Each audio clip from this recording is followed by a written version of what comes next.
TV நேயர்களுக்கு வணக்கம். நான் உங்க ஷெஃப் தீனா. சுவையும் ஆரோக்கியம் நிறைந்த கமகம சமையல்ல இன்னைக்கு நம்ம பார்க்க போற ரெசிபி என்ன?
பன்னீர் காலை மிர்ச்சிக்கு தேவையான பொருட்கள்லாம் பார்த்துருப்பீங்க. ஃபர்ஸ்ட் நம்ம என்ன பண்ண போறோம்னா, இந்த பன்னீரை வந்து குக் பண்றதுக்கு முன்னாடி இங்க வெங்காயம், முந்திரி பருப்பு வந்து வேக வச்சு ரெடி பண்ணி வச்சிருக்கோம்.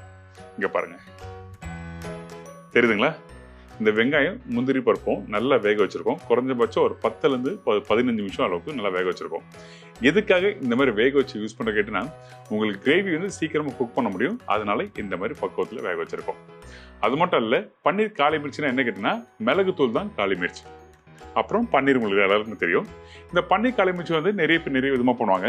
இதே வந்து ஒரு தாபா ஸ்டைல் நீங்கள் போய் பண்ணுறீங்கன்னா, வெங்காயம், தக்காளி, முந்திரி பேஸ்ட்லாம் போட்டு நல்லா வதக்கி அதுக்கப்புறம் இந்த மாதிரி மெத்தலையும் பண்ணுவாங்க. ஆனால் இன்னைக்கு நம்ம என்ன பண்ண போறோம்னா, இந்த இடத்துல தக்காளி எதுவும் யூஸ் பண்ண போகிறதில்ல. இந்த முந்திரி பருப்பும் இந்த வெங்காயத்தும் டுகெதர் நல்லா வேக வச்சுருக்கோம். பார்த்தீங்களா?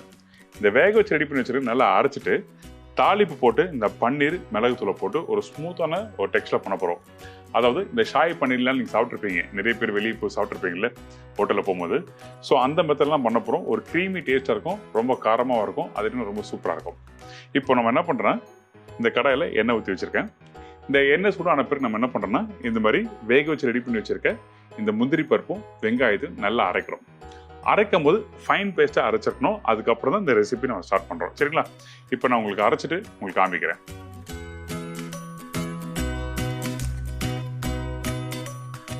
இப்போ இந்த முந்திரி பருப்பு வெங்காயத்தை நல்லா அரைச்சி ரெடி பண்ணி வச்சிருக்கோம். இந்த மாதிரி ஃபைன் பேஸ்ட்டாக அரைச்சிங்க. சரிங்களா?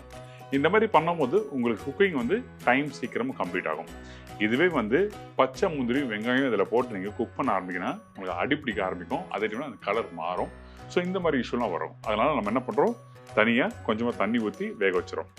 உங்களுக்கு இன்கேஸ் காரம் உங்களுக்கு வேணும், இந்த மிளகுத்தூள் காரம் இல்லாமல் பச்சை மிளகாய் காரம் அப்படி வேணும்னு நினச்சிங்கன்னா அந்த டைமில் இந்த மாதிரி வேக வைக்கும் போது பச்சை மிளகாய் போட்டு வேக வச்சு அரைச்சிடலாம். இப்போ நம்ம என்ன பண்ணுறோன்னா, இந்த கடாயில் கொஞ்சம் எண்ணெய் ஊற்றிருக்கேன். எண்ணெய் ஊற்றின பிறகு சீரகம். இந்த சீரகம் வந்து 2 விதமான சீரகம் யூஸ் பண்ணுவாங்க. ஒன்று வந்து இந்த சீரகம் யூஸ் பண்ணுவாங்க, அப்படி இல்லைன்னா இந்த ஷாய் ஜீரா சொல்லுவாங்க. அதாவது முந்திரி பருப்பு எங்கெல்லாம் யூஸ் பண்ணுறாங்களோ அந்த இடத்துல அந்த ஷாய் ஜீரா யூஸ் பண்ணுவாங்க. ஸோ நீங்கள் வேணால் நீங்கள் ட்ரை பண்ணி பார்க்கலாம். இதுக்கப்புறம் முழு கரம் மசாலா, பட்டை, ஏலக்காய், லவங்கம் எல்லாமே போட்டாச்சு. பிரிஞ்சி எல்லாம் போட்டிருக்கோம். இதுக்கப்புறம் அரைச்சி ரெடி பண்ணி வச்சுருக்கேன் இந்த பேஸ்ட்டு. இந்த பேஸ்ட் நீங்கள் ரெடி பண்ணிவிட்டு ஃப்ரிட்ஜில் கூட வச்சுக்கலாம், ஒன்றும் தவறு எதுவுமே இல்லை. இந்த மாதிரி தான் ஹோட்டலில் ஒரு ஒயிட் கிரேவி ரெடி பண்ணால் இந்த மாதிரி தான் ப்ராசஸ் பண்ணி பண்ணுவோம். ஸோ இந்த ஒரு மெத்தடும் கொடுத்துருக்கேன், ட்ரை பண்ணி பாருங்கள். இப்போ அரைச்சி வச்சுருக்கேன் இந்த முந்திரி பேஸ்ட்டு இதில் போட்டாச்சு. அந்த தாளிப்போட நல்லா மிக்ஸ் பண்ணுங்க. மிக்ஸ் பண்ணிவிட்டு சட்டுன்னு ஈஸியாக முடிச்சலாம், ரொம்ப காம்ப்ளிகேட்லாம் இல்லை. இதுக்கப்புறம் கொஞ்சம் தண்ணி ஊற்றுறேன். தண்ணி ஊற்றின பிறகு ஒரு பச்சை மிளகாய். இந்த பச்சை மிளகாய் யூஸ் பண்ணும் போது ஒன்று வேக வைக்கும் போது பச்சை மிளகாய் போட்டு பண்ணலாம்.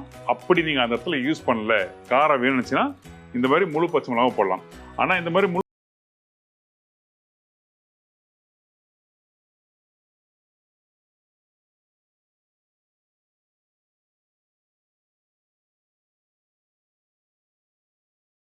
மிக்ஸ் பண்ணிட்டு சும்மா ஒரு கொதி விடுறோம், அதாவது ஒரு பாயில் பண்ணுறோம். இந்த மாதிரி பாயில் பண்ணிவிட்டு அதுக்கப்புறம் நம்ம என்ன பண்ணுறேன், கட் பண்ணி வச்சுருக்க இந்த பன்னீர் இதில் யூஸ் பண்ணுறேன். இந்த பன்னீர் போட்டு ரொம்ப குக் பண்ண வேண்டியதில்லை. இந்த பன்னீர் எப்படி செக் பண்ணணும்னு சொல்லிட்டு உங்களுக்கு நிறைய வாட்டி சொல்லியிருக்கேன். பட் இருந்தாலும் இந்த ரெசிபியில் மென்ஷன் பண்ணுறேன். இந்த கையில் வச்சுருக்கேன் பார்த்தீங்களா இந்த பன்னீர், நீங்கள் பன்னீரை ஜஸ்ட் கட் பண்ணி முடிச்ச பிறகு இந்த சைடில் கட் பண்ண பகுதி அந்த சைடில் பார்த்தீங்கன்னா புள்ளியாக இருந்ததுன்னா அந்த பன்னீர் புளிப்பு தன்மை வந்துருக்குன்னு அர்த்தம். அந்த மாதிரி புளிப்பு தன்மை இருந்ததுன்னா கண்டிப்பாக இந்த மாதிரி ரெசிபிக்கு யூஸ் பண்ணாங்க ஐம் ஷூர் டெஃபினட்டாக நல்லா இருக்காது. ஏன்னா அந்த புளிச்ச அந்த டேஸ்ட்டோட நீங்கள் அந்த ஸ்பைசஸ் எல்லாம் போட்டு மிக்ஸ் பண்ணும்போதோ இல்லை அந்த க்ரீமியான டேஸ்ட்டு க்ரீம் பட்டெல்லாம் போட்டாலும் எடுத்து கொடுக்காது. அதெல்லாம் நம்ம என்ன பண்ணுறோம், இந்த மாதிரி கட் பண்ணி முடிச்ச பிறகு புள்ளியாக இருக்கா பார்க்கலாம். அப்படி இல்லை இந்த பன்னீர் ஒரு சின்ன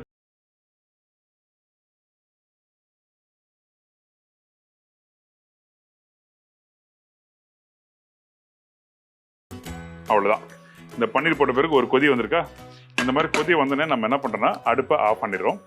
அடுப்பு ஓரளவுக்கு ஸ்லோ ஃப்ளேம் வச்சிடறோம். இதுக்கப்புறம் பட்டர். இந்த இடத்துல இந்த மாதிரி ரெசிபிக்கு இந்த மெத்தடில் பண்ணுறது கண்டிப்பாக வந்து நம்ம என்ன பண்ணுறோம், பட்டர் யூஸ் பண்ணி ஆகணும். ஏன்னா இந்த பட்டர் எதுக்காகனா அந்த ஒரு ரிச்னஸ் கொடுக்கும், அந்த க்ரீமி டேஸ்ட் கொடுக்கும். ஸோ அதனால் யூஸ் பண்ணுறோம். இப்போ இந்த பட்டர் போட்டாச்சு. இதுக்கப்புறம் அடுப்பு ஆஃப் பண்ணிடுறேன். அடுப்பு ஆஃப் பண்ணிவிட்டு ஃப்ரெஷ் க்ரீம் யூஸ் பண்ணுறோம். அவ்வளோதான். கடைசியாக நம்மக்கிட்ட இருக்க இந்த பெப்பர் பவுடர் கொஞ்சம் க்ரஷ் பண்ணியும் போடலாம், அப்படிலாம் இந்த மாதிரி ஃபைன் பவுடரும் போடலாம்.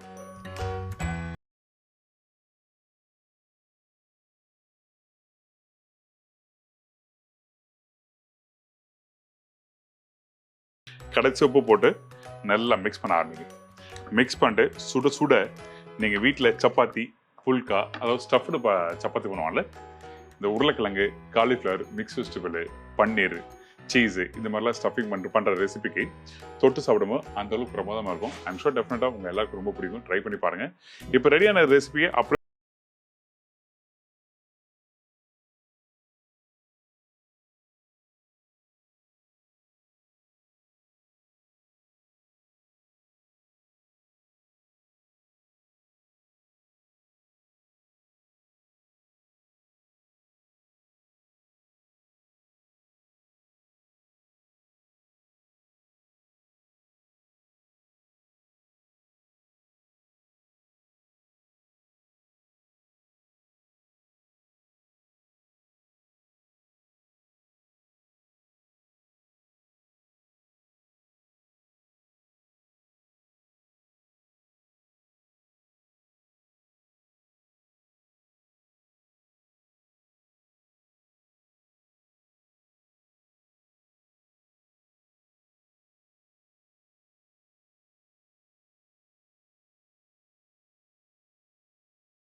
ஃபீட்பேக் கொடுங்க. இதே மாதிரி இன்னொரு நாள் ஒரு புது ரெசிபி சந்திக்கிறேன். நன்றி, வணக்கம். See you. Bye-bye. Take care.